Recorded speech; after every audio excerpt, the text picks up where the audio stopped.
కాకరకాయ ఉల్లికారం కోసం కాకరకాయలని ఇలా చిన్న కట్ చేసుకొని గ్యాస్ పైన ఒక పాత్ర పెట్టుకొని ఆయిల్ వేడైన తర్వాత కాకరకాయలను ఇలా ఫ్రై చేసుకోవాలి.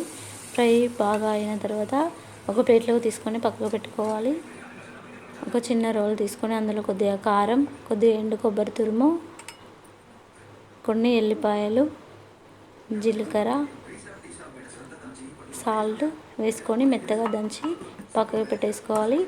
కాకరకాయలు ఫ్రై చేసుకున్న ఆయిల్లో కొద్దిగా ఆవాలు, జీలకర్ర వేసుకొని ఉల్లిపాయలు వేసుకోవాలి. కరివేపాకు వేసుకొని ఫ్రై చేసుకోవాలి. ఇందులో మనం కొద్దిగా పసుపుని వేసుకోవాలి. మనం దంచి పెట్టుకున్న ఉల్లికారం వేసుకొని ఫ్రై చేసుకోవాలి.